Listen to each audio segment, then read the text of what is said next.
Helldivers 2 launched as one of the biggest success stories in modern gaming, but right now, a growing number of players are scared to even open the game after a patch. Here is what actually happened. This wasn't just another live service shooter, it wasn't just another co-op game. For a brief moment, it was something bigger. Millions of players dropping onto alien worlds together. Major orders uniting an entire community. Every victory shared and every defeat personal. Helldivers 2 made people care. And then, something changed. Patch after patch, instead of building on that momentum, Arrowhead got put into a different fight against bugs, performance issues, and system that never quite got finished. So more than 2 years ago, players are asking the obvious question: how did one of the best games of the decade end up here? Let's start with the foundation: stability. None of the content matters if the game doesn't run, and Helldivers 2 spent an alarming stretch of its life fighting technical problems, the kind you forgive once, twice, maybe 3 times, not month after month. Eventually, the goodwill ran out, and players stopped looking forward to updates. They started dreading them. Every patch became a gamble. Maybe your favorite weapon gets nerfed into uselessness, or maybe the game just stops running on your PC at all. Updates are supposed to rebuild trust. Helldivers 2 kept doing the opposite, partly because they are running on an aging engine that was never built for a live service game at this scale. And whether every rumor about the codebase is true doesn't really matter. What matters is the pattern. Nearly every new feature ships a fresh batch of bugs attached. But these kind of games run on momentum, and Helldivers 2 kept losing it, spending more time patching itself than growing, while other games in the genre kept expanding around it. Which points to Arrowhead's real problem. This isn't a studio with thousands of developers across dozens of teams, it's a relatively small team carrying the weight of a massive planet-spinning, always online game. At launch, they pulled off something close to a miracle. The game exploded, the servers somehow held, the community ballooned past anyone's projections. But success creates new expectations, and right now, it feels like most of the studio's energy goes into just keeping the thing standing and not growing it. But still, bugs aren't really what is putting the game in danger. Players can tolerate bugs. What they cannot tolerate is losing a reason to care. Think back to launch. Every major order felt important, every planet felt like it mattered. The whole community moved together, not just playing missions, but fighting an actual war.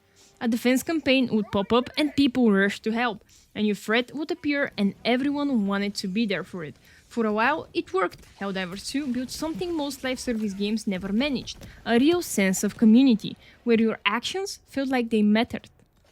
But the feeling faded. Major orders became routine. Campaigns started blurring together. Same planet, same objectives, same enemies, on a loop. At first, nobody minded because the gameplay was strong enough to carry it, but eventually people started asking a simple question: what are we actually fighting for?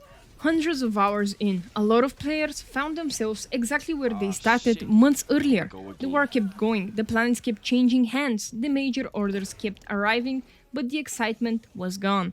And once players stopped believing their actions mattered, the whole illusion collapses. What is a galactic war if the outcome feels predetermined? What is a community objective if nobody actually believes it can fail? But the studio clearly knows this too. In June 2026, they retired the old major order system entirely, replacing it with what they are calling Galactic War Campaigns.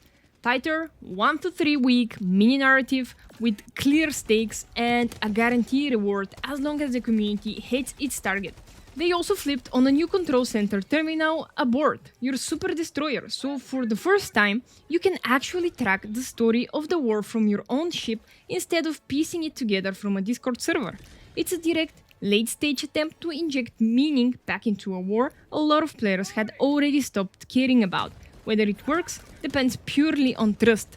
Therefore, we come to progression. Every successful online game gives players something to chase, a new goal, a new reward, a reason to log back in tomorrow. For over a year, progression in Helldivers 2 was a desert. The space station sat frozen in time. But that is finally starting to change. Arrowhead's June 2026 roadmap splits off a dedicated ship team and commits to a full overhaul of the ship module system. A level cap rise from 150 all the way to 300, and something new called Planet Warfronts, city fighting, branching mission types, roguelike style, stakes tied to individual planets, It's the biggest progression promise the game has made since launch, but after 2 years of empty horizons, the real question isn't whether Arrowhead can build it, it's whether enough players are still around and still willing to wait to see it land. In that same June update, through a massive balance, Passa Meta on purpose, exosuits and tanks got real durability and cooldown buffs. Enemy armor penetration got reworked. Reloading itself changed. You can now reload mid-dodge dive. It's Arrowhead's way trying to shake the meta loose by brute force. Whether that can actually break the soft feeling or just crown a new optimal build to memorize, it's still an open question. So Helldivers 2 didn't lose momentum because people stopped loving it. It lost momentum because people loved it enough to expect more. They saw what the game could be, and they're frustrated because that potential is still sitting right there, buried under bugs, half-finished system, and a year of missed opportunities. No, I'm not writing Helldivers 2 off, not anymore, because for the first time in 2 years, Arrowhead isn't just patching the wreckage, they're rebuilding the war itself. Galactic Campaigns, a level cap push to 300, Planet Warfronts on the horizon, a meta they're actively trying to break by force. The community is still here. It's all up to them, because this isn't the story of a game that just died. It's the story of one that almost did, and this is what actually happened to Helldivers 2. Thank you for watching, and let me know what you think in the comments down below. Bye bye.